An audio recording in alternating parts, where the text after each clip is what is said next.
For those of you who came tonight, you've come to the last question of the series called the 70 Most Difficult Questions in Judaism. There may be more difficult questions, and if you have any, please write them down. Perhaps we'll talk about them some other time. But the list that I've compiled pretty much consists of very difficult questions that many of us perhaps have wondered as to the answer, some explanation. We began with questions like creation and evolution. We went on to dinosaurs, what happened to them. For those who have not heard it, Baruch Hashem, they are recorded, they are on video. You can see them on the internet, on our website, toraor.net. And B'ezrat Hashem, we will be continuing with the lectures. We will, B'ezrat Hashem, be going on to something else after Pesach, hopefully, unless we're by then in Israel. The question of tonight is about Amalek. And it is very apropos to speak about Amalek on Shushan Purim, the day after Purim. After all, Purim has something to do with Amalek.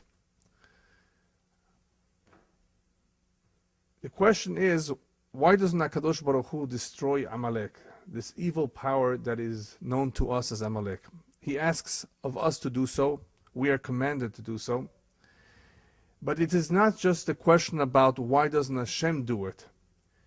There are really a lot more questions that we need to ask ourselves, that we need to understand in talking about this particular subject. I actually have a list of 10 questions pertaining to Amalek. First question is, why doesn't Hashem do it himself if they're so bad? Eliminate them.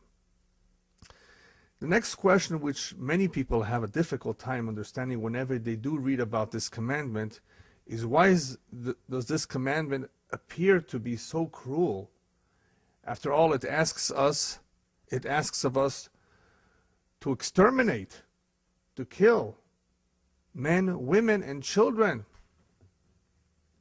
Now we know that God is compassionate, and the Jewish people are trained to be compassionate and to be kind and generous, and this one therefore stands out.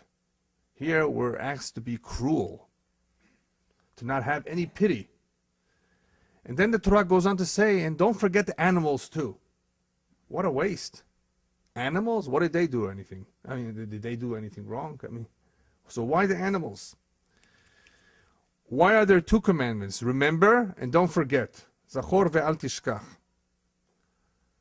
Another question is, well, if we have this commandment of eliminating Amalek, how are we supposed to identify who he is?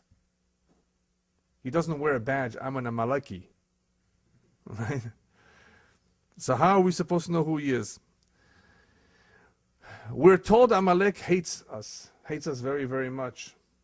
So the question is, where does that hatred that he has come from? Another question is, when does Amalek have power over us? When does he control us? Another question is, how are we supposed to defeat Amalek, practically speaking? Why isn't Hashem's chair complete, intact, until Amalek will be finally destroyed? That's what Hashem himself says. My chair, the chair of justice, the chair on which Hashem Kaviyachol sits on, is not intact until the day will come when Hashem eliminates Amalek. And the last question is, what will happen in the very, very end to Amalek? Will he be eliminated? How will this happen? When will it happen? In order to properly understand this topic, we have to delve a little bit into the Kabbalah. We have to go back to the beginning of creation. We have to understand some concepts that we've spoken about in the past, but nevertheless we have to review them so we have a little bit of clarity as to the enormity of this task. It's not an easy task, the task of destroying Amalek. It goes back all the way to the very beginning of creation. When Hashem created the world, he also created two powers, two opposing powers, koach hatov and koach hara, the ability to do good and the ability to do evil. Evil being the opposite of good. What is good and what is evil? And I've explained that in the past, that good is not necessarily what we think is good, because that's something that is not very objective. It is very subjective what good is. What may be good to me may not be good to you. The ultimate good is that which brings about the fulfillment of God's will in this world. That which brings us closer to our mission.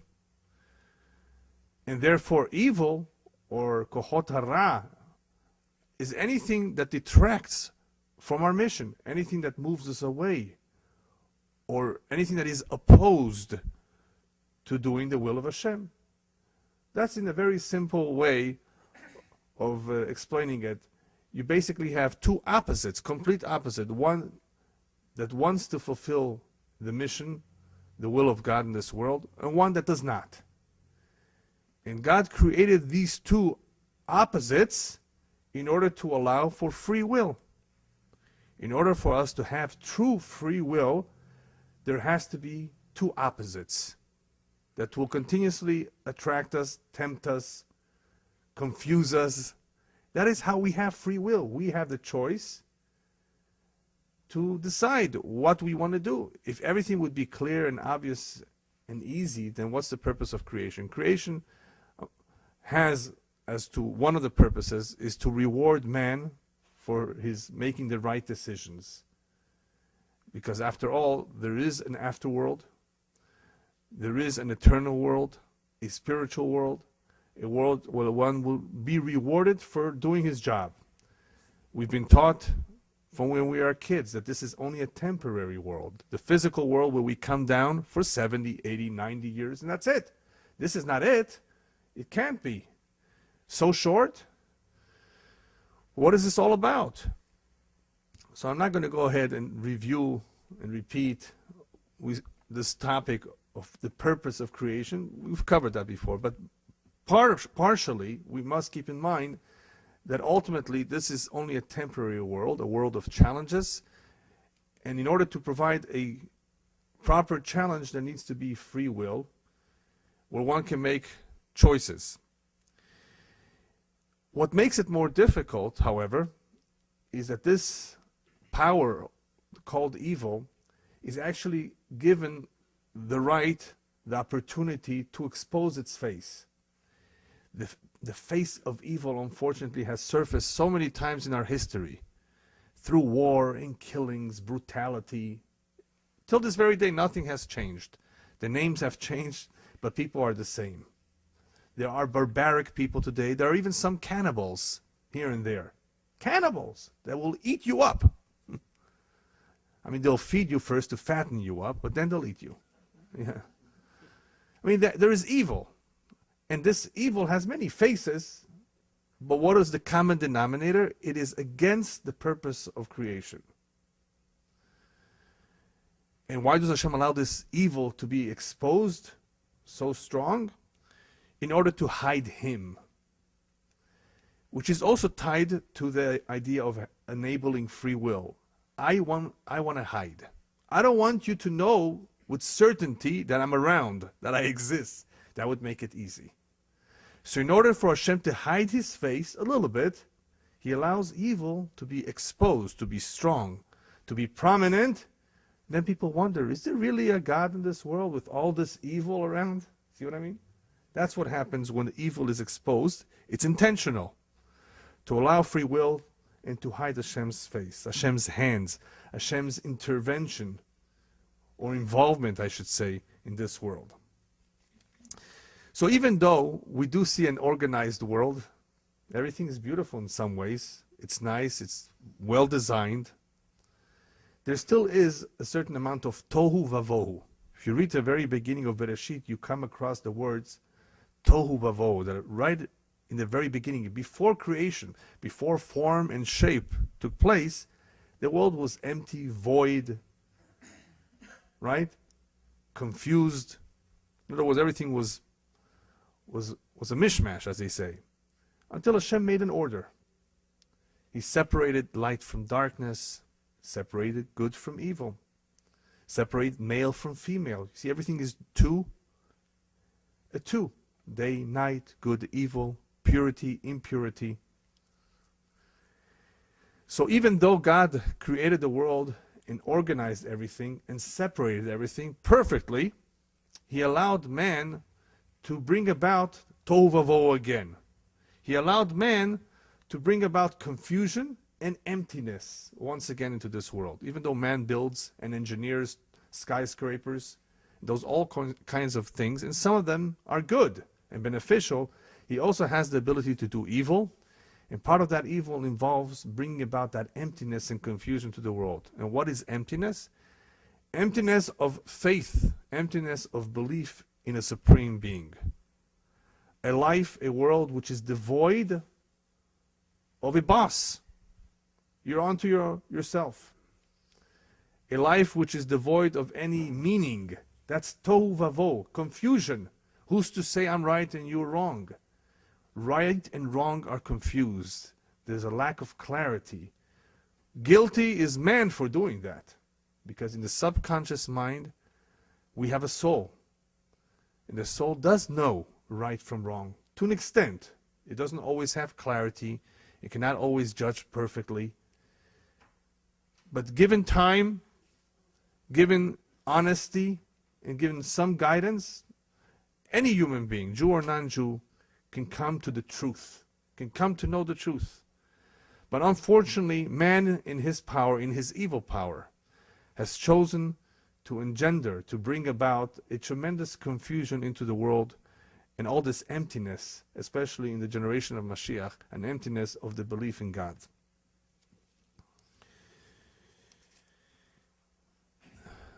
In the very, very beginning, Adam Harishon, the first man, already made the first mistake by not listening to the simple instruction of God. When I say Adam Harishon, I mean his wife too. By not following one simple instruction, be careful with this tree, with this fruit. Don't eat from it. Just one instruction. He failed.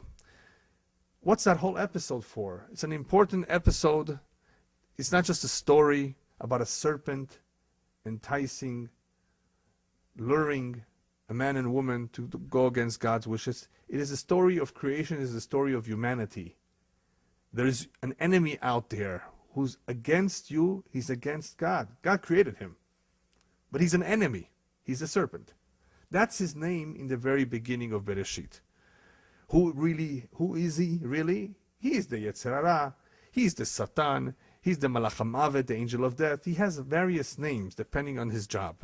And that's his job, basically, to lure you away from your mission. And Adam Harishon made a mistake which many people make today. It's not only his, on a regular basis, to go after his evil inclination. And as a result of that, however, he messed everything up.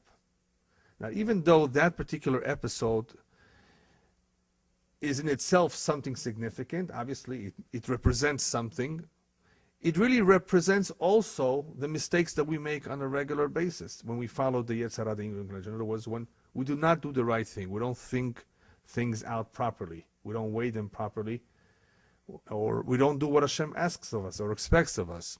So that episode represents, or is a manifestation of the mistakes all human beings make.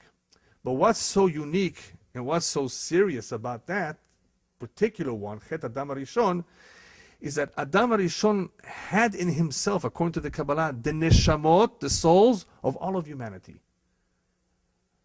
He's one physical body, but just think, his neshama is big. Think of it as big, that contains within it all the sparks, all the potential souls that will eventually come down into the world. Comes along Adam Harishon, the first man, allows the evil inclination to penetrate him, right, to listen to him, to follow it. And as a result of him bringing in, that evil inclination was outside, bringing him in, he now allowed the forces of evil and good to mix. They were separate. Remember, there was order, there was separation. Now he has mixed them all up. Now it's within him In the body of every human being, the forces of evil at all times are present, fighting each other. Do this. No, I don't want to do this. Do this. Yes, no, yes, no. Constant challenge. It's not outside. It's not apart. It's all mixed together in one place. It makes it hard for people to make decisions sometimes. But it's not just the forces of good and evil mixed in him. It's not only the desire to do this or the desire to do that he has to contend with all the time. It's the neshamot now too. Neshamot right now are mixed. Different kinds of neshamot are all mixed. Good and not so good. Now you may wonder for a moment, how could there be not so good neshamot? Souls, we've spoken about this too. That there are some souls that are more divine and some less divine. Look at a soul as a spark. We all have a human spirit that makes our heart pump blood and the like. But when we talk about the soul, we talk about the divine soul that every human being has. Some are more divine than others. That's the way it was made from the very beginning. Also, to allow for free will, we have to have a little bit of good and bad. So now Adam Rishon has all the good and bad mixed together. He has allowed it to be all mixed up. And now we have a problem. Well, we have a problem because if it's all mixed up, what's man going to do? How's man going to know to do the right thing? Rabbis even tell us that if we look at it statistically, take a baby born into this world, statistics, use math. What are his chances of being good or bad? The rabbis tell us his chances of being bad are greater than being good. Incredible. Look at the odds against him. The odds are against him. It takes, therefore, some tool to guide him to stay out of trouble. Man needs to have a good upbringing, a good education, good friends, healthy environment. Otherwise, his chances are not very, very good. Hashem, of course, has a mission for humanity. What's the mission? You, human beings, have to rectify this world. I organized it. I want you to strengthen the good over the bad.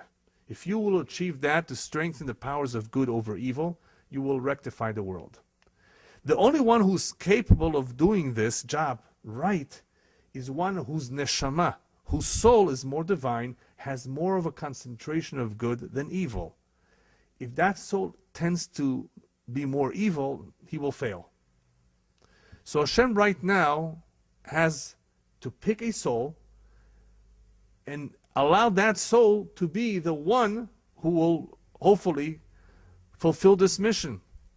All of humanity as a whole, even though it is incumbent on them to be good and not to be evil, we all have free will, nevertheless, Hashem needs a people, a soul, that will carry out this mission to rectify the world. But all the souls, the good and the bad, are mixed in one place. So how do we do it? It's called the filtering process. If you look at the history of the first generations in the Torah, you will find that the Torah is not given right away. There are no Jewish people in the very beginning. We have a whole bunch of people that eventually disappeared from the flood. Eventually there's only one family left, Noach. And even Noach doesn't get the Torah, neither does Avraham Avinu or Yitzchak or Yaakov. Righteous people. No, they don't get the Torah. The Torah eventually will be given, and it will provide a blueprint, a guide, a map to the Jewish people, to a nation, to tell them what to do, how to rectify this world, fix it, clean it up.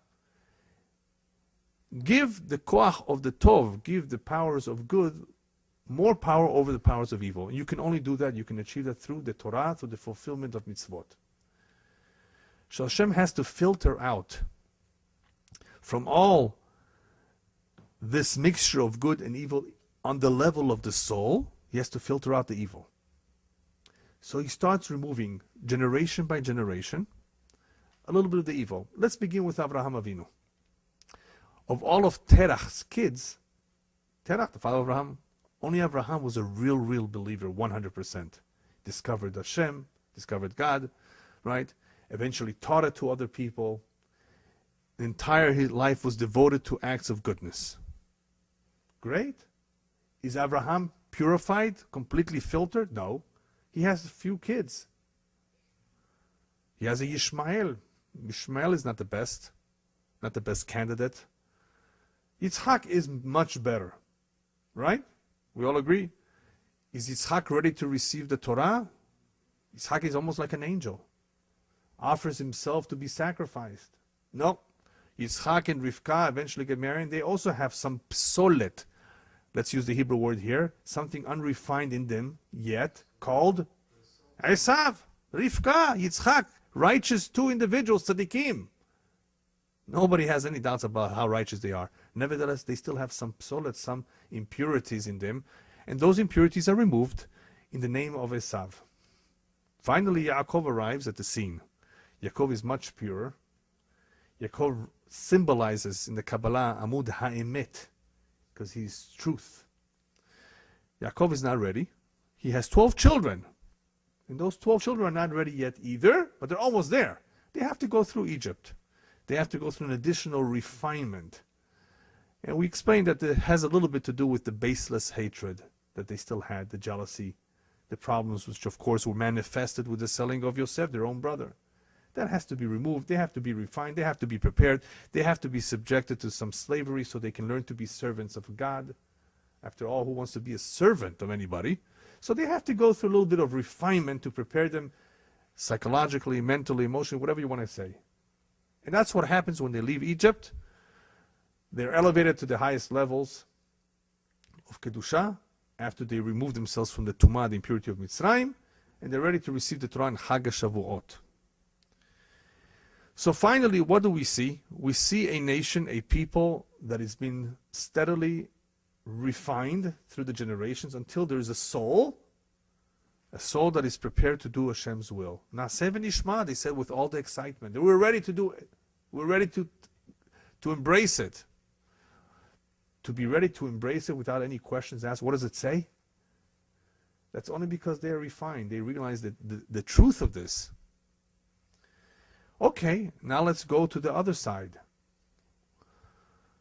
The powers of evil. As we're filtering all this good, there's some psolet coming out. There's some unrefined souls coming out. And they're being concentrated too. The Jews are receiving a concentrated dose of divine souls. And there's someone out there who's receiving a concentrated dose of unrefined souls. There's unrefined souls everywhere in the world.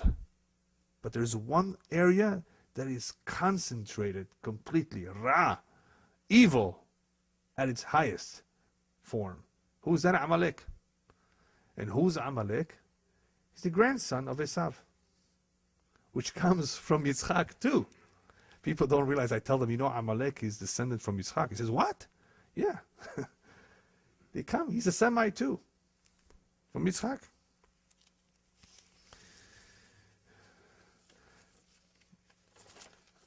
So now we have a problem. We have a concentration of evil out there, and we have a concentration of good. And guess what? Amalek will therefore become the arch enemy of the Jews. Just like we have our Torah that tells us what to do, they have their own Torah. What's their Torah? The Torah is to oppose our Torah. It's to go against everything that we are for. It's evil. Remember, it's evil concentrated. It doesn't therefore tolerate, doesn't feel comfortable in the presence of good. Real evil cannot take it when there is a presence of good. That's just the nature of evil. Real evil, concentrated evil. People, remember, are mixtures of everything. But the real evil will not tolerate the Torah, the philosophy, the teachings of good, of being humane, of being nice, compassionate. You say, why not? No, there is an element out there in the world that will not tolerate it, and that's called Amalek. Okay. This Amalek, how is he presented in this world? How does he manifest himself? Where does he draw his power from? The Kabbalah teaches us that every nation in this world has a sar, has a minister, an angel. That's where it derives its strength, And as we all know, all the nations that existed once upon a time, the Babylonians, the Persians, the old Persians, the Greeks, they disappeared. They were around for a while and they left. Their Tsar, their minister, weakened, fell, eventually being replaced by someone else. Those Tsarim, every nation with their minister, did not have that much strength, did not have therefore that much influence, at least for thousands of years. Just for a number of years it had influence, it made its contribution, it came on the scene, did what it was supposed to do, and it left. For some reason, we have here an Amalek that's been around for a long, long time. Just like the Jews. The Jews have been around for a long time. Nothing has happened to us, Baruch Hashem. I mean, we've had our ups and downs. Yes, ups and downs, but we're around. Amalek, in some form, will always be around, and we're gonna understand why in a moment. Amalek has a very interesting minister. It's the Sam himself. It's the Yetzer Hara himself. It's the Sitra Hara himself. It's the Malach HaMavet, the Satan himself. They have, this power has the most powerful minister of all. Besides, of course, the minister of the Jews. Tremendous koach, tremendous power. But that's not enough to allow him to last so long. You know what the problem is? This minister, this Tsar, you know what he eats for dinner? What gives him power? What fuels him? Acts of evil. Acts of evil that are perpetrated in this world give him power. And he becomes bigger and bigger and bigger and stronger, and he's lasting forever, almost forever. Because that's the way he operates. He depends on this fuel called evil. And if you have this fuel around, he will continue to be around.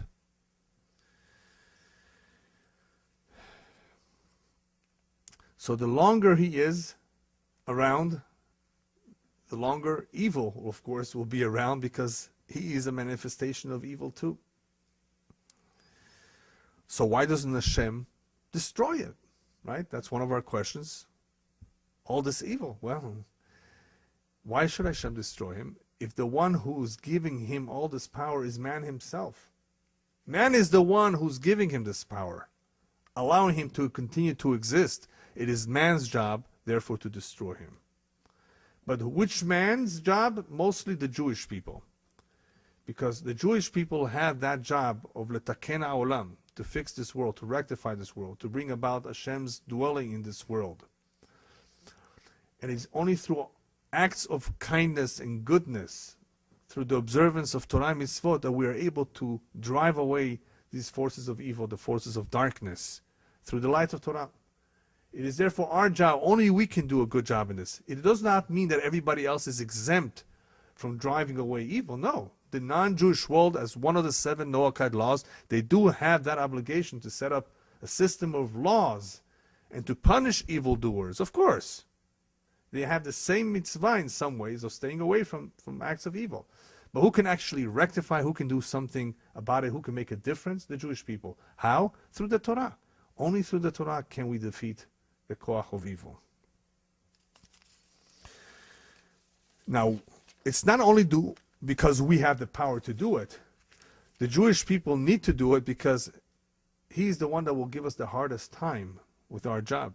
Hua mafriya hagadol. He's the one that's giving us trouble.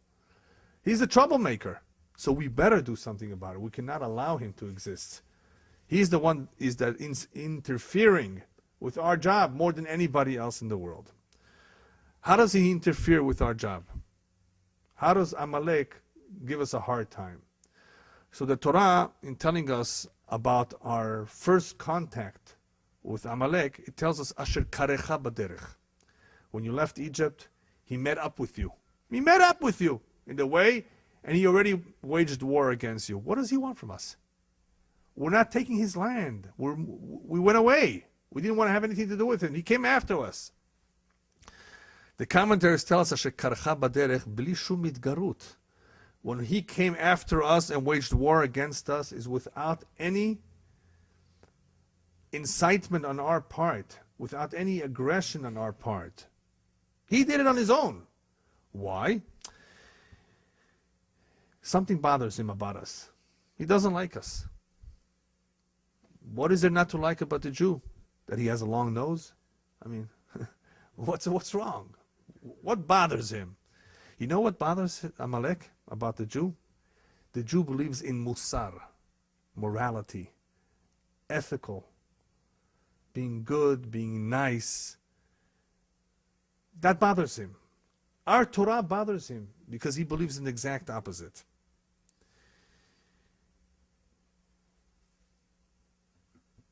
Anyone who read Mein Kampf from Hitler will find something interesting. He says very clearly that Jews brought about 2 blemishes on humanity. Does everybody understand what I mean by blemishes? 2 defects, 2 blemishes. One in the physical body through the Brit Milah, the circumcision, and one in the soul through something called conscience. Have a conscience. Don't don't do certain things because they will disturb your conscience. There's no such thing, he says. He claims that one should not feel bad about certain things that one does. Do as you will. Who's to say there's a right and there's a wrong? That's Amalek.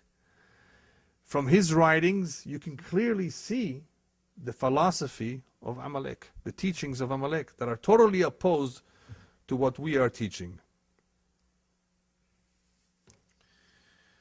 He obviously does not believe in God, and anything that has anything to do with God, he will oppose. The words Asher Karecha, even though literally it means that he came across you, he made up with you, it also means, the commentators explain, a form of krirut. He cooled you off. Amalek has the danger of cooling off a Jew from his emunah. Pouring cold water on us. To be cooled off from the emunah. Asher karacha also comes from the word mikre. Everything is a coincidence. It was just a big bang. That's how the world was created. It was just by accident. Mikre, by chance. It was not divinely inspired. It was not by an act of God or creation. That is the philosophy of Amalek. Not to have anything to do with the teachings of the Torah, that there's a creator, that there's a boss who is involved in this world. His job, therefore, Amalek, is to move anybody who's attached to divinity or to doing acts of goodness, to move him away from that. And obviously the Jew is the greatest representative of acts of goodness that there is. In other words, the whole Torah, a lot of religions, a lot of laws of countries are taken from the Bible, from the Torah. So he is going to be our greatest enemy, Amalek says. The Jew. He is giving us a hard time. He is the one that's stopping us. He's introducing this thing called conscience and morality and values. And he doesn't want that. So therefore, we are his enemy and he is our arch enemy. He's very dangerous to the Jew, not just to the world, because his approach when it comes to emunah, to faith, is to cast doubt in anything. Amalek's approach, his tactic, is to cast doubt, to ask all kinds of questions and intentionally cast doubt. One way that he does it also is through letzanut, umitlotzetz. He makes a mockery of everything. That's another way he does it. Makes fun. Now the reason I'm emphasizing this is you have to realize something. You may find an individual out there in the street who doesn't appear to be your enemy, per se. He doesn't hate Jews. But he makes fun of Torah. He mocks what the Torah writes. That is a form of Amaleki. That is at least the midah, the characteristic of Amaleki. He doesn't have to be biologically Amaleki to believe what Amalek believes. So therefore, all of that approach, that attitude, that philosophy is dangerous to the Jew because of what it does, to cool us off. So how do you fight it? Well, remember something. When you're dealing with somebody who makes fun, a mocker, common sense will not be able to defeat him. Logic cannot defeat him. You have to stay away from him. Otherwise, he will defeat you. He will weaken you. You have no chance against him. Common sense is something precious to us, isn't it? Common sense, logic, reason, truth. No, not with a mocker. You will not be able to win. Amalek has another face that is not very known unless you go back and read about Esav, the grandfather himself. What's the third face? The grandfather had the face of a Bal Ta'ava. He loved food. He had desires. He coveted. This Ta'ava is very much seen in the nation that Esav formed. Which nation did Esav form? Not Amalek. Remember, Amalek is a grandson. It is an offshoot somewhat. It is a descendant. It is the concentration of the bad. But Esav himself is not Amalek. Esav is the father of Edom, the Edomites. And there are a lot of nations in the world that belong to Edom. The Roman Empire is all Edom. They are related, aren't they? Grandfather and grandson. And where do you see it today? Where do you see the relationship today? Anybody know? No. We'll get to it soon. You will see that today it is possible to recognize who Amalek is and who is Edom. But I just wanted to wake up those of you who are maybe falling asleep that there is a big relationship that can be observed today between the grandfather and the grandson. In other words, even though Ba Sancheriv ubilbel et haolam, Sancheriv, the Syrian king, one of the Syrian kings, came and mixed up everybody, and Amalek is scattered everywhere, including in Iran. Haman Rasha, we just read about him. He's Migeza Amalek. What is Amalek doing in Iran?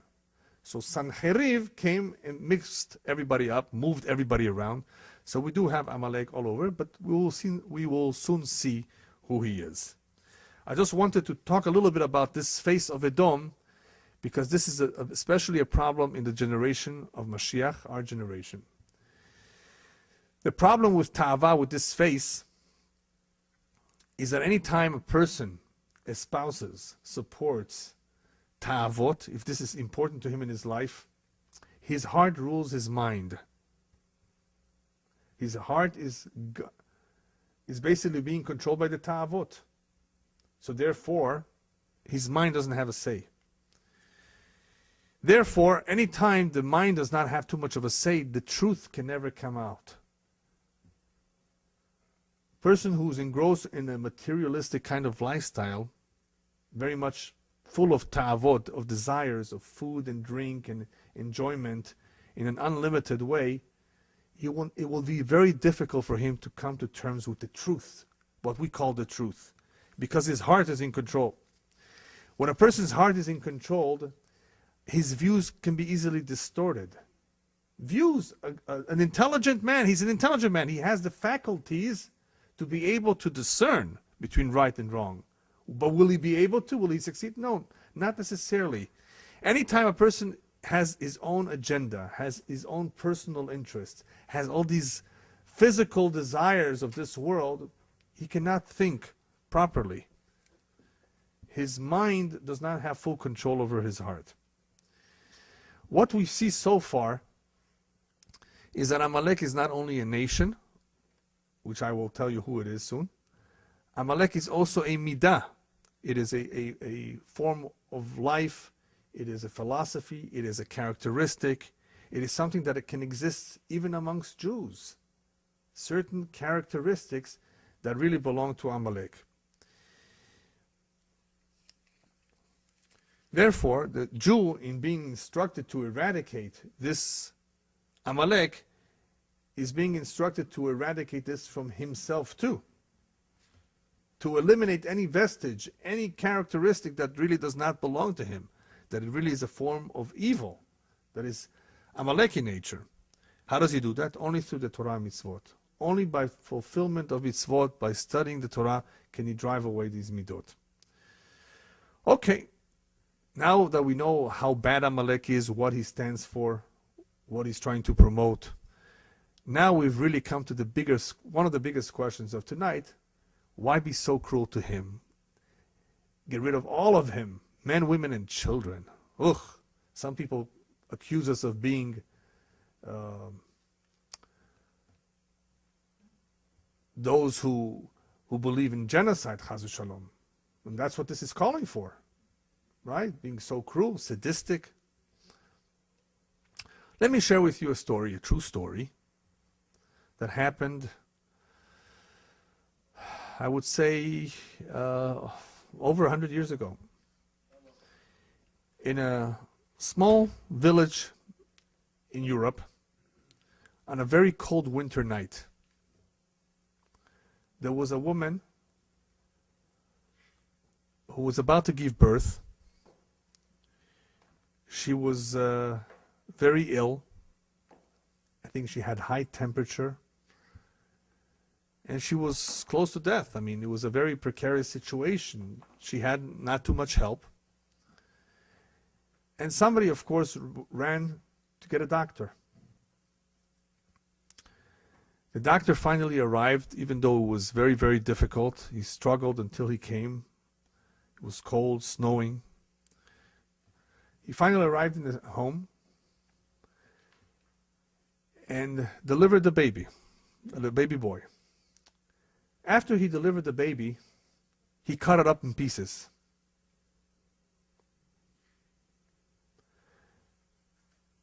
Cut it up in pieces, stepped on it,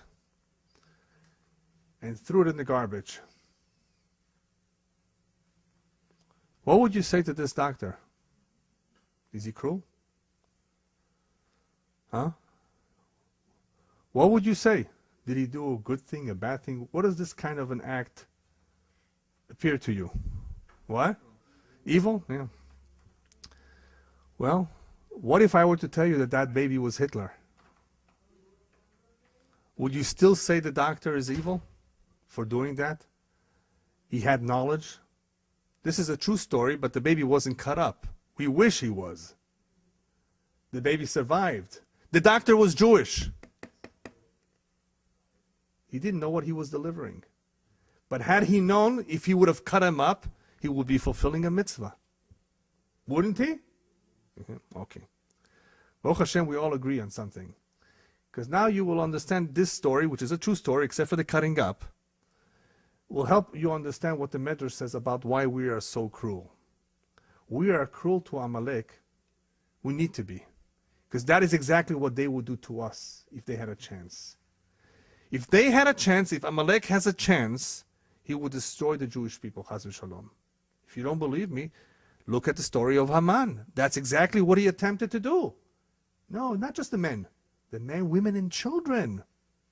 And throughout history, there were pogroms and attempts and plots to carry out exactly that by those who come from Amalek. And just recently, what about Hitler himself? Didn't he try to do that too? You see, only the men, women, and children, babies. He didn't care. If we do not do it to him, he will do it to us. So is that being cruel to him, or is that self-defense? The Torah tells us, listen, you got to do it because he's going to do it to you. Now, this is not Yishmael. What's Yishmael? Yishmael, the Midrash says, listen, when he was thrown out of the house of Abraham and Sarah, you know the story with Hagar? He was sick, he was about to die. The Malach, the angel, showed her a well of water. Go give him a drink. His life was saved. The angels got upset. Hashem, why are you saving Yishmael? He's going to be a troublemaker in the future to your children. So Hashem says, when did you say? In the future? Yeah. But what about now? Is he okay now? Yeah, now he's all right. Well, I'm going to judge him by what he is now. I don't judge him by what his descendants and his children are going to do. What is he to blame? But not Amalek. Amalek, from the very beginning, has that built-in hatred. He is the concentration of hatred. It's all there. It's not some good and some bad. Okay, I'll think about it. This time I'll let you go. No, this is the concentration of evil, the greatest evil, the arch enemy of the Jew. What difference does it make if it's a baby or if it's an adult? It's the same thing. This baby will eventually be an adult, and this baby will eventually try to harm you. Do it to him before he does it to you. And you better do it, because he is your enemy, sworn enemy. So because he is your sworn enemy, guess what? He has to be to you a sworn enemy too. You understand? That's the idea, the basic idea of why there's no pity whatsoever. But what about the animals? Well, animals can easily steer our feelings. Well, they didn't do anything wrong, poor animals. Look at all these animal lovers running all over the world to save the whales. Well, they're doing a good thing. You know, I actually think that they have the right to do so. You know, whales are not fish. There's only a limited numbers of them. Fish have a blessing. They will never become extinct. You know why Hashem gave a blessing to the fish, that they should never become extinct? Because the Japanese are going to eat sushi. So there has to be a blessing and an abundance of fish. But that is not to say that all other animals have the blessing, and animals can become extinct. Anyway, so why get rid of these poor animals? Hashem did not want to leave any opening whatsoever for pity on anything that belongs or is associated to Amalek. Oh, what a waste. Let's keep the animals. That's the mistake Shaul HaMelech, Shaul the king, made this mistake, the first king of the Jews, a righteous man, a saintly man. But he had cheshbonot. It was politics. Cheshbonot, politics. All kinds of calculations of why yes, why not, why save him, maybe yes, maybe not. He started making derashot in his mind about why it's okay. And Shemuel says, you made a terrible mistake. You went against God's will. Why did you allow your own cheshbonot, your own calculations to interfere? He lost the malchut. He lost the position of being king. He was killed with his children. But worse than that, the rabbis tell us whoever has pity on the cruel will eventually become cruel on those who deserve compassion. Shaul HaMelech had pity on Amalek.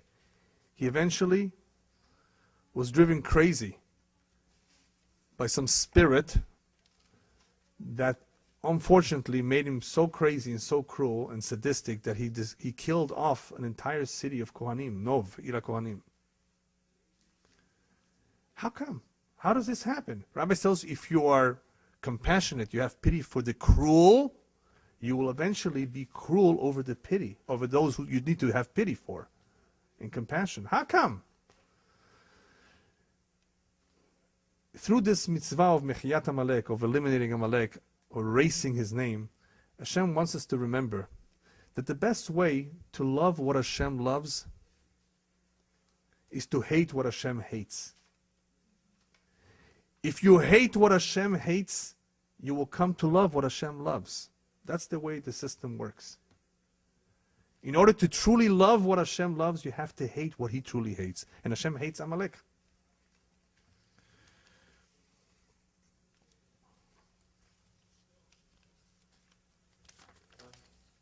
Yes.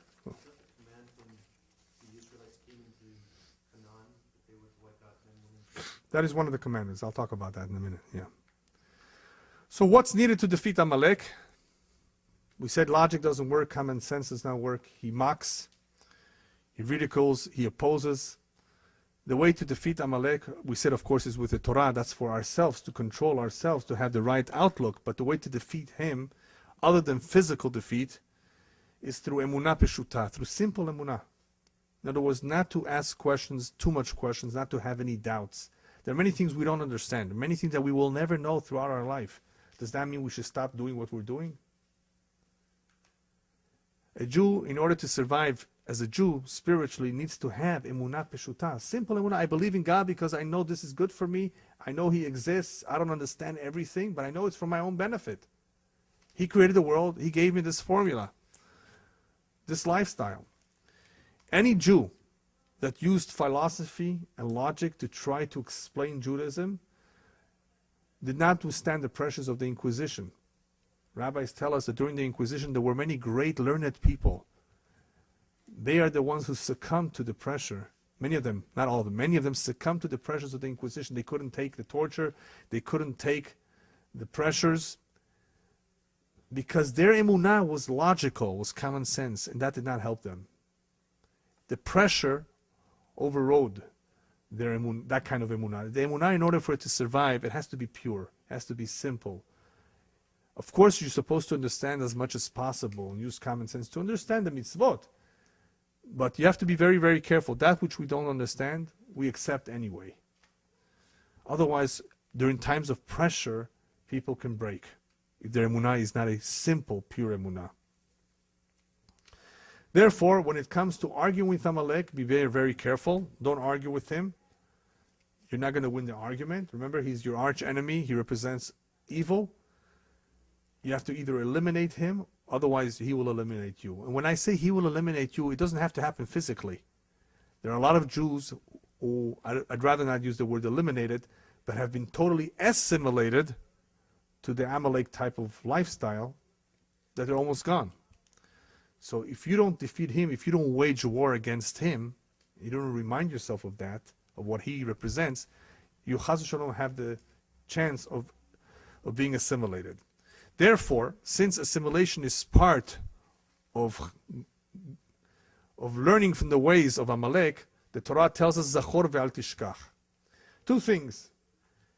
Not only do you have to destroy him whenever you can, you may not always have the chance to destroy him physically, wage war against him. You're not always in control. You live in the galut, in the diaspora. Can you do it? Okay, this is an Amaleki. I'm going to get rid of him. You're going to go to jail. You can't do it. So how do you do it? Zachor ve'al tishkach. There are times that the way to eliminate him is to remind yourself. Remind yourself in two ways. By saying it, Zachor, verbally, talk about it, read about it. This will remind you. And lo lishkoach, not to forget. What does lo lishkoach mean? What's the difference between not forgetting and saying it? There's a lot of people who come to terms with certain situation. Okay, it's not the same as it was 1,000 years ago. The Romans are no longer around. This is not Germany. This is not Poland of back then. This is not the same Russian. This is not the same Egyptians, right? There are people who will always look back and say, well, let's just make peace with them. Let's befriend them. They're more civilized today, right? Haven't you heard these things? No. Torah says, no. Al tishkach, don't come to terms with it. Don't let your heart be appeased and complacent, actually, I should say, with Amalek. It's a force that is going to be around forever. They're always going to be around. You can't say they have changed their colors. They haven't changed their colors. Man forgets very easily. Man is very forgetful. Rabbis tell us, you know why mourning over one's parent only lasts for 12 months? Because a dead, deceased person, it could have been your own parent. After 12 months, you haven't completely forgotten, but the pain is dissipated after 12 months. So only mourning for 12 months. Man forgets, God does not forget. We forget. We don't realize what they perpetrated against us throughout history. We're lucky we have some videos and pictures from the Holocaust. That's recent. There was already the technology to record, and they themselves recorded it for us. They themselves recorded it for us. But do we have pictures of what the Romans did? Of what Chmielnicki, Machshemo, did in the year 1648 and 1649 in the Ukraine and in Poland? What about the Crusades? On two occasions, what they did when they overran many Jewish communities on their way to Israel throughout Europe. The slaughters of the Inquisition. Do we have pictures of that? No, people forget. Unfortunately, people forget. And that forgetfulness, unfortunately, is also part of Amalek. It's engendered by Amalek, because we said before in the very beginning, Amalek cools us off. And the way he cools us off is he cools off our enthusiasm to do the service of Hashem. And it's therefore very, very important not to show apathy or indifference towards this danger that it always exists. Because Chas v'Shalom, if a Jew is cooled off from his connection to Hashem, he's being defeated by Amalek. In other words, not only is he not doing the job of defeating Amalek, he's being defeated by Amalek. And that is what the Torah reminds us. When will Amalek come after you? When will he have any power over you? Ve'ata yef v'yagia. When you will express yourself, oh, I'm tired. It's such a big burden for me to carry all these mitzvot. Anybody that says it's hard to be a Jew, and there is a saying like that in Yiddish, it's not true, by the way. It's not hard to be a Jew. It's very easy. Tefillin takes a few minutes every day. Making a blessing is no big deal. Shabbat, you rest anyway. What's so difficult? It's just an excuse. Anybody who ever expresses himself, it's so hard. The Torah says, "Vata yef v'yagea siman she velo yareh Elokim." It's an indicator that there's not enough God-fearing in you. Anybody who says it's difficult, oh, I can't do it, I'm tired. Vata yef v'yagea velo yareh Elokim. That's the continuation of the verse. It's talking about Amalek too. He's not a God-fearing individual, but it could also be talking about the Jew. Anytime the Jew becomes disconnected from the Torah, that's when Amalek has any power over us. That's what Yitzchak told his own son Esav. Esav, don't feel so bad, don't cry. Yaakov took your firstborn rights. He can only hold on to that. He can only have the credit of that if he follows the Torah mitzvot. You know when your chance will come to control, to be the boss? When he removes the burden of Torah from himself, you can remove the burden of being subservient to him. You will not be subservient to him if he's not subservient to God. He cannot have anything of this world. He's supposed to have the world to come. He wants to enjoy this world too. He wants to have peace of mind and quiet down here too. All the benefits of Olam Hazeh, it's only if he follows the Torah. If not, you will take back your rights. Esav therefore attacks, causes us trouble. Whenever the Jewish nation is turned away from the Torah, when the Jewish nation cooling off with the midah of Amalek, to be cooled off from the emunah. Okay, so now we come to the question, so who is he? Who is he today? Rabbis tell us that there will be a nation in the world, right before Mashiach comes, that we will be able to recognize from their character and their behavior who he is. And the answer is very clear. It's Germany. Commentaries talk about how the concentration of Amalek is mostly in that country. Does it come as a surprise? No. You can see for yourself what they did and what they're capable of doing. But there is Amalek all over the world. Amalek is everywhere. And because of that, we will have something called Milchemet Gog uMagog. Even though we can talk a long time just about this final war, which B'ezrat Hashem at some point I'll give a separate lecture, the last war called Gog uMagog is very much misunderstood by a lot of people. Who is it exactly? Even though Yechezkel speaks about a assembly of many nations. It's not just one or two countries. They may have one head. What's this assembly of nations coming against the Jews right before Mashiach comes, at the time Mashiach arrives? The assembly of the nations against the Jews is the assembly that Hashem is putting together of all the evil sparks that are scattered all over the world, in all these nations that contain Amalek, leva'er otam me'aolam, to destroy them and completely eliminate the Ra once and for all. Hashem will do it. Now he hasn't been doing it because he wants us to do it. It is our job to drive evil away. But eventually, Hashem of course will do it. Hashem, when he gathers all these nations in the world to come against Israel, against the Jews, he's gathering all the nations that have concentrations of evil. Nations that have perpetrated evil against the Jews in the past, that we have forgotten about them. Oh, you mean Luxembourg is too involved in this? Well, maybe Luxembourg has something to do with it too. We don't know. Hashem knows. We forget. Human beings forget. Hashem does not forget. He knows where every spot where Jewish blood was spilled. He remembers it.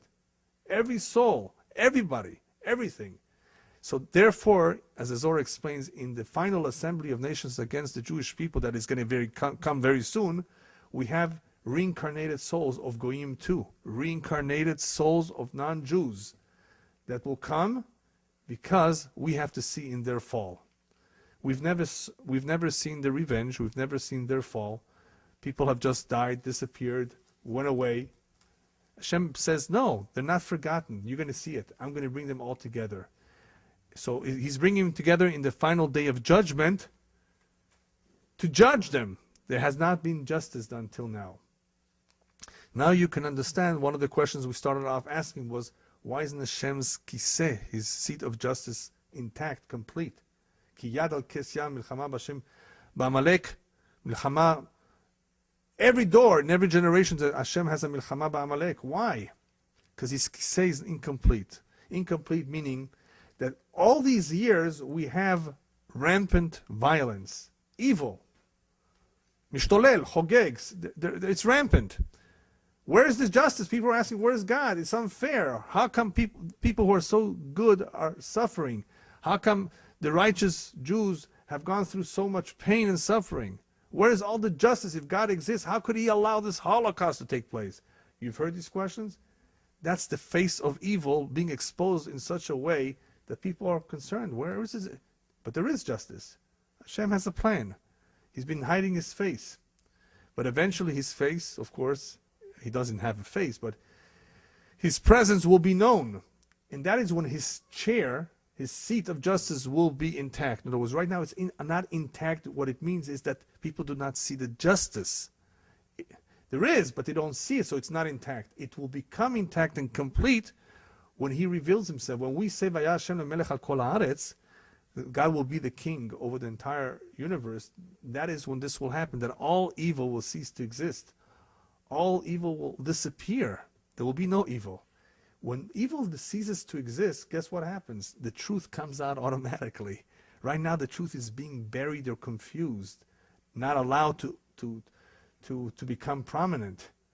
All these non-Jewish schools here have a hard time even putting in the books of biology other than evolution. Oh, by the way, there's an opinion that God created the world. Oh no, chas v'shalom, separation church from state. Don't mention the word God in any book in public school. Never. Okay, let them give their opinion. It's just an opinion. No. We're going to give only our opinion, the opinion of Amalek. Evolution, you came from a monkey. You came from nothing, from a big bang. That's what they want you to hear. When, of course, all the powers of evil cease to exist, then the truth will become obvious. What's the difference between Edom and Amalek? We spoke about Edom being the grandfather of Amalek. Amalek is Germany, so who's Edom? Edom includes most of Europe. It includes the United States of America. It's the Roman Empire that was never destroyed. How do we see it? Look at World War II especially. Edom is Italy. That was the seat of the Roman Empire. And who was the friend of Germany? The best friend of Germany was Italy. Isn't that funny? Italians and Germans should be friends? What does pizza have to do with Volkswagen? Right? What does Italy have to do with Germany? If you think about it, they're very opposites. The Germans are yekes, cold. When it comes to being nice and friendly, the Italians are very, very different. Warm-blooded, completely different. What does an Italian have to do with a German? If you tell me Austria, you tell me France, I can still understand. I can better understand England being a friend of Germany than Italy. But for those of you who understand that Italy is the seat of the Roman Empire of Edom, even though Edom is scattered, many other nations today that speak Latin languages, that have something of the Roman Empire, including America, they are first. So Edom is everywhere, and the United States of America is also part of Edom.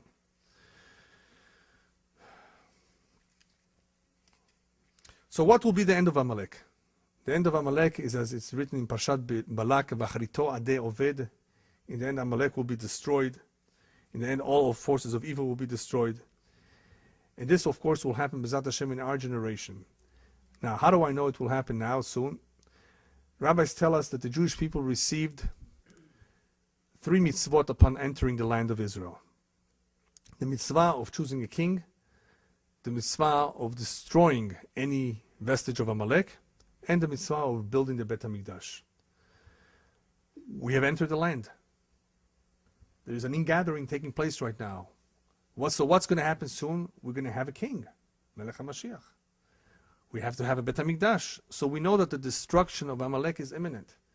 Just that until now, we had the mitzvah, every Jew. Now, of course, it will come about through Mashiach. But this will be part of the process.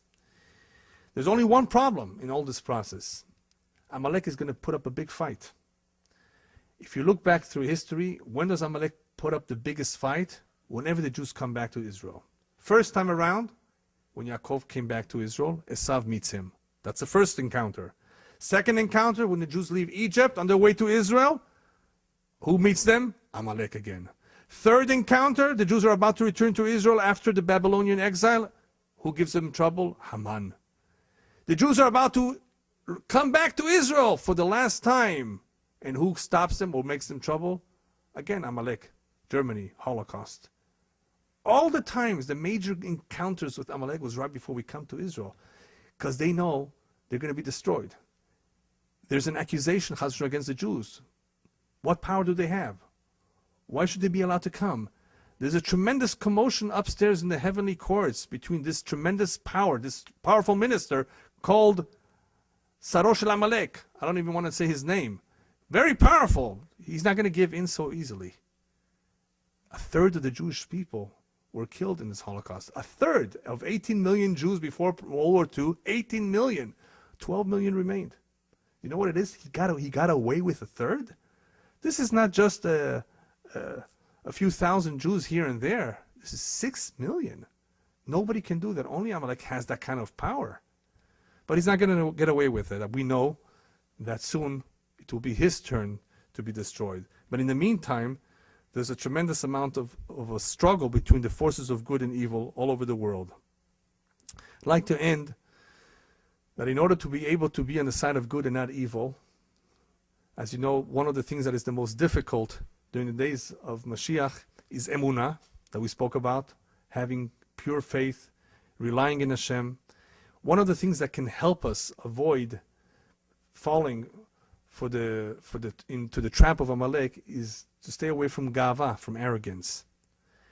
Arrogance, unfortunately, has not allowed many, many Jews to get closer to Judaism.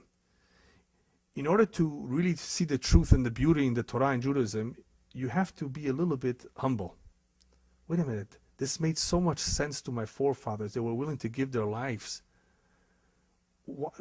Doesn't it deserve a fair chance to be examined?